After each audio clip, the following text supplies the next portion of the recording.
महत्त्वाच्या घडामोडी। मुख्यमंत्री लाडकी बहीण योजना प्रभावीपणे राबवण्यासाठी खेड तालुका प्रशासन सज्ज। मुख्यमंत्र्यांची लाडकी बहीण रांगेत ताटकळत, ऑनलाईन सुविधेमुळे तासांची प्रतीक्षा। अंबादास दानवे यांचे 5 दिवसांसाठी निलंबन, शिवीगाळ भोवली। डावखऱ्यांच्या विजयानंतर खेड भाजपाचा जल्लोष साजरा आणि वर्षा पर्यटन स्थळी सावधानता बाळगा, दिवसेंदिवस दुर्घटनांमध्ये होते वाढ। सविस्तर वृत्त। राज्य शासनाने अर्थसंकल्पात महिलांसाठी जाहीर केलेल्या मुख्यमंत्री माझी लाडकी बहीण योजना आणि अन्नपूर्णा योजना या योजनांचे लाभ खेड तालुक्यातील महिलांना मिळवून देण्यासाठी खेड तालुका प्रशासन आता सज्ज झाला असून खेडचे तहसीलदार सुधीर सोनावणे यांनी मंगळवारी सकाळी तहसील कार्यालयात तालुक्यातील अधिकाऱ्यांची बैठक बोलावून ही योजना प्रभावीपणे राबवण्यासाठीच्या सूचना आणि मार्गदर्शन केलं। महाराष्ट्र शासनाने संपूर्ण महाराष्ट्रामध्ये मुख्यमंत्री माझी लाडकी बहीण योजना घोषित केली आहे। त्यामध्ये ₹1500 महिलांच्या खात्यामध्ये जमा होणार आहेत। ही योजना याच महिन्यात चालू देखील होणार आहे। सदर योजना महिला आणि बालकल्याण विभागांतर्गत राबवण्यात येणार असून 15 जुलैपर्यंत कागदपत्रे देण्याची मुभा दिलेली आहे। शनिवारी आणि रविवारी सुट्टी असल्यामुळे सोमवारपासून पटवारी, तलाठी, सेतू तसेच झेरॉक्स दुकानाबाहेर महिलांची गर्दी झालेली पाहायला मिळाली। खेड तालुक्यात देखील ही योजना प्रभावीपणे राबवता यावी यासाठी खेड तालुका प्रशासन सज्ज झालंय। मंगळवारी सकाळी खेड पंचायत समितीच्या सभागृहात तहसीलदार सुधीर सोनावणे यांच्या मार्गदर्शनाखाली बैठक पार पडली। यावेळी तहसीलदार सोनावणे यांनी तालुक्यातील महिलांना या योजनेचा अधिकाधिक लाभ घेता यावा यासाठी बुधवारपासून प्रत्येक मंडलावर महिलांना या योजनेचे फॉर्म मिळवण्याची सुविधा उपलब्ध करून देण्यात आली आहे। यासाठी तलाठी यांच्या मार्गदर्शनाखाली ग्रामसेवक, अंगणवाडी सेविका, आशा वर्कर यांना काम करण्याचे आदेश देखील देण्यात आले। प्रत्येक लाभार्थी महिलेला आवश्यक असणारी कागदपत्रे तात्काळ उपलब्ध करून देण्याचे आदेश देखील खेडचे तहसीलदार सुधीर सोनावणे यांनी प्रत्येक तलाठ्यांना दिले आहेत। आज खेडमध्ये सेतूच्या बाहेर महिलांनी मुख्यमंत्री लाडकी बहीण योजना या योजनेसाठी फॉर्म भरण्यासाठी गर्दी केली होती। मात्र हे फॉर्म ऑनलाईन पद्धतीने भरले जात असून सर्व्हरमुळे या बहिणींना रांगेत ताटकळत उभे राहावे लागत असल्याने प्रशासनाने याबाबत उपाययोजना करावी ही विनंती सामान्यांमधून व्यक्त करण्यात आली आहे। नमस्कार, मी तुषार काते, तालुका खेड, जिल्हा रत्नागिरी। आता आपण उभे आहोत इथे सेतूमध्ये। आता आपल्या मुख्यमंत्री माझी लाडकी बहीण ही जी योजना आहे ती खूप चांगल्या पद्धतीनं त्याला प्रतिसाद आहे, पण ऑनलाईन जी सिस्टम आहे त्या ऑनलाईन सिस्टमसाठी ही सगळी आपले दिसत आहे ती मंडळी सगळी उभे आहेत लोक, पण थोडंसं 2 दिवस मला वाटतं ऑनलाईन प्रॉब्लेम आला, त्याच्यामुळे आज मंगळवारी खूप इथे आपल्या खेडमध्ये गर्दी दिसते आणि खूप चांगली योजना आहे। पण या योजनेसाठी जर ऑनलाईन सिस्टमचं जर फास्ट काम केलं तर पटापट या आपल्या बहिणींना सगळ्यांना आधार मिळू शकतो आणि लवकरात लवकर त्यांची कागदपत्र आपले सबमिट होऊ शकतात, अशी मी आपल्या मुख्यमंत्री साहेब आणि सगळ्यांना विनंती करतो। धन्यवाद। तर महाराष्ट्र विधान परिषदेचे विरोधी पक्षनेते अंबादास दानवे यांनी प्रसाद लाड यांना केलेली शिवीगाळ या प्रकरणी आता अंबादास दानवे यांचं निलंबन करण्यात आलंय। अंबादास दानवे यांना 5 दिवसांसाठी निलंबित करण्यात आली असल्याची घोषणा नीलम गोरे यांनी केली आहे। त्यानंतर सत्ताधारी आणि विरोधक आक्रमक झाले। नीलम गोरे यांनी विरोधी पक्षाच्या सदस्यांना बोलावण्याची परवानगी दिली असता देवेंद्र फडणवीस आक्रमक झाले आणि त्यांनी आक्षेप घेतला। यानंतर विरोधकांना संधी न देता पुढील कामकाज सुरू करण्यात आलं। लोकसभेचे विरोधी पक्षनेते राहुल गांधींच्या वक्तव्यावरून महाराष्ट्राच्या विधान परिषदेमध्ये राडा झाला। अंबादास दानवेंनी आपल्याकडे हात करणाऱ्या प्रसाद लाड यांना शिवीगाळ केली। त्यानंतर भाजपा आमदार प्रसाद लाड यांनी विधान भवनाच्या पायऱ्यांवरती आंदोलन केलं। अंबादास दानवेंनी माफी मागावी आणि त्यांनी विरोधी पक्षनेते पदाचा राजीनामा द्यावा अशी मागणी प्रसाद लाड यांनी जोर धरून ठेवली। तर चंद्रकांत पाटील यांनी दानवेंच्या निलंबनाची मागणी केली। चंद्रकांत पाटील असं म्हणाले की अंबादास दानवे यांनी प्रसाद लाड यांच्याकडे पाहत अवाच्य भाषा वापरली आणि शिवीगाळ केली। त्यांच्या या बेशिस्त वर्तनाबाबत त्यांचं 5 दिवसांसाठी निलंबन करण्यात यावं। तर या संपूर्ण प्रकारावरती उपसभापती नीलम गोरे असं म्हणाल्या की गटनेत्यांच्या बैठकीला अंबादास दानवे हे उपस्थित नव्हते. कालच्या प्रकाराबाबत त्यांनी माफी मागितली नाही. काल आमच्या समोर हा प्रकार घडला. त्यांच्या पक्षाच्या नेते मंडळींनी विचार करायला हवं की संबंधित व्यक्ती महिलांसमोर अशी भाषा वापरत आहे आणि हे गंभीर आहे. त्यामुळे दानवेंच्या निलंबनाबाबत केलेली कारवाई ही योग्यच असल्याचं नीलम गोरे यांनी म्हटलं. म्हसळा तालुक्यातील मरियम खारगाव येथील खारबंधाऱ्यालगत असलेल्या उघडीचं काम आजही अपूर्ण अवस्थेत असल्याने या ठेकेदाराच्या बेजबाबदारपणामुळे शेकडो शेतकऱ्यांची शेती पाण्याखाली गेली आहे.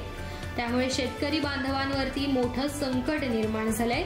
या खार बांधाऱ्यालगत असलेल्या उघडीचं काम संबंधित ठेकेदाराने पावसाळ्यापूर्वी सुरू केलं, मात्र अद्याप काम मार्गी लागलं नसल्याने आजही हे काम जैसे थे परिस्थितीत आहे. त्यामुळे नदी पात्रालगत असलेल्या गोरगरीब शेतकऱ्यांना याचा मोठा फटका बसताना आपण पाहतोय आणि शेकडो एकर शेती पाण्याखाली गेल्याने शेतकरी चिंतेत सापडलाय. याबाबत संबंधित ठेकेदारावरती कारवाई करण्याची मागणी महिला शेतकरी वर्गाकडून करण्यात येते. शासन या शेतकऱ्यांना न्याय देणार का, असा संतप्त सवाल या परिसरातील नागरिक आता करतायत.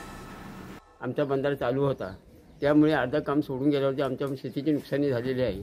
ही शेती नुकसानी झाली तर शेतीमुळे आमचे एकाचे नाही तर 1000 लोकांचे नुकसान झालेले आहे. तरी पण तुम्ही काय पण करून शेतीचं या बंधाऱ्याचं काय एकर जमिनी आहे, एकर जमिनी काय बंधारा काय झाला नाही काय नाही कधी तो बंधारा करणार आधाच काम टाकून येईल माणसा कसा मी काय करणार. पाणी सर्व शेतीमध्ये आला. एकूणच बंधाऱ्यामुळे किती प्रमाणावर नुकसान झालंय? बरेच नुकसानी झाले, जम लोकांचे नुकसानी झाले, काहीच नाही अजिबात. प्रत्येक माणसाचे नुकसानी झाले. कसं काय करणार आम्ही, काय खाणार मी. कोकण पदवीधर मतदारसंघात भाजपाचे उमेदवार निरंजन डावखरे यांचा विजय निश्चित झाला. निरंजन डावखरे यांनी कोकण पदवीधर मतदारसंघातून निवडून येत विजयाची हॅट्रिक साधली. काँग्रेसचे उमेदवार रमेश कीर यांच्या विरोधात निरंजन डावखरे यांनी मोठी विजयी लीड मिळवली. सलग तिसऱ्यांदा भाजपाने या मतदारसंघातून निरंजन डावखरे यांच्या रूपाने विजय मिळवलाय.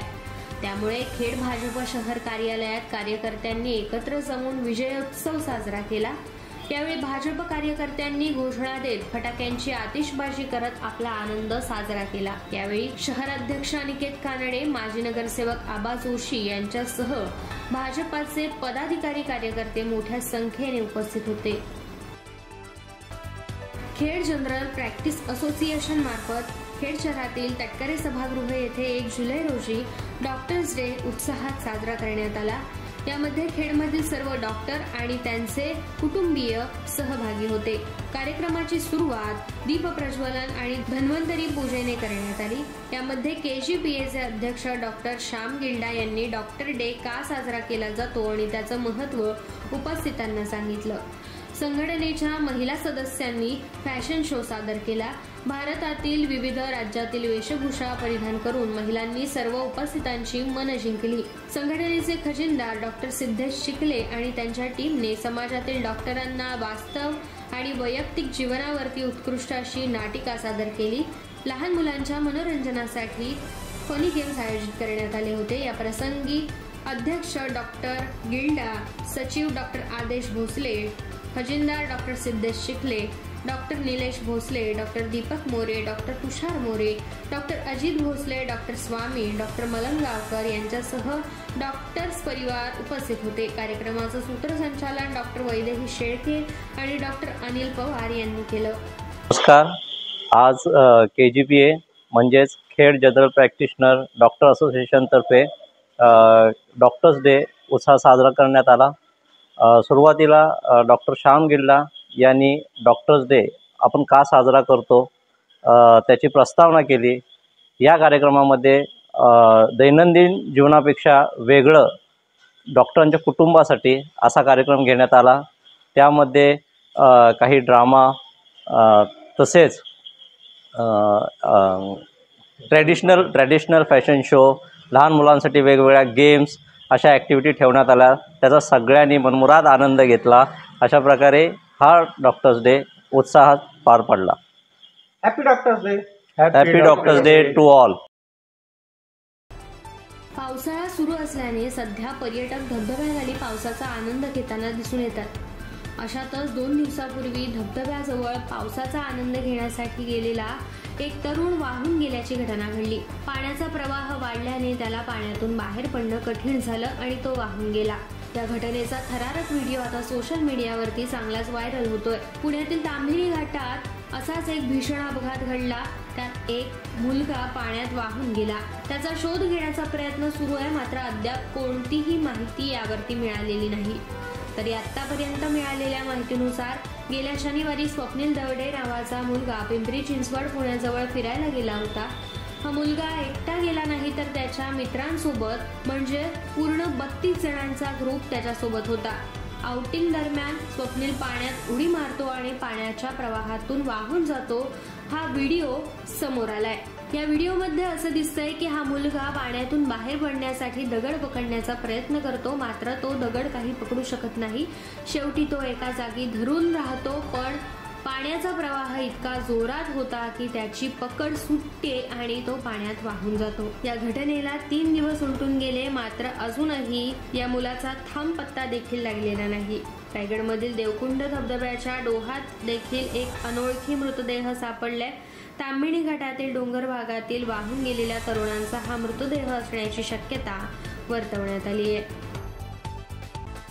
राजापूर तालुक्यातील कोंडसार येथील 2 प्रौढांचा खाडीच्या पाण्यात बुडून मृत्यू झाल्याची दुर्दैवी घटना समोर आली आहे. सोमवारी सकाळी 10च्या सुमारास त्यांचा मृतदेह सापडला असून सागरी पोलीस ठाण्याचे प्रभारी अविनाश केदारी यांच्यासह पिलणकर, चव्हाण, कुशल हातीसकर या आपल्या सहकाऱ्यांसह ते घटनास्थळी पोहोचले आणि घटनास्थळी पंचनामा करून मृतदेह उत्तरीय तपासणीसाठी पाठवण्यात आलाय.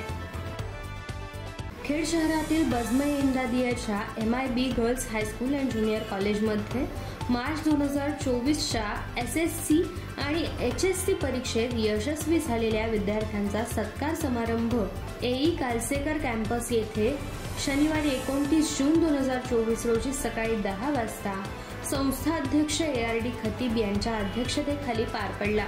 यावेळी हलिमा खतीब, शफी खतीब, अनावर परकार, अहमद कौचाली आणि मुख्याध्यापक शहाबुद्दीन परकार उपस्थित होते. हनीफा मोटलेकरने तिलावत तर शिफा ठाकूरने नात ए पाकचं गायन केलं. रहिमा बेबल अँड ग्रुपने स्वागत गीत गायलं.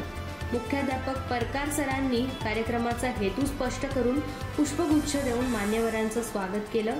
यानंतर उच्च शिक्षित माजी विद्यार्थिनी तसेच 10वी आणि 12वीच्या सर्व यशस्वीतांना बक्षीस देऊन गौरवण्यात आलं. यावेळी विद्यार्थ्यांनी आपापल्या प्रतिक्रिया व्यक्त केल्या. शफी खतीब यांनी सर्व यशस्वीतांचे कौतुक करताना खडतर आव्हानांना पेलण्याचं आवाहन केलं. अहमद कौचाली यांनी नवीन शिक्षण धोरणावरती प्रकाश टाकला.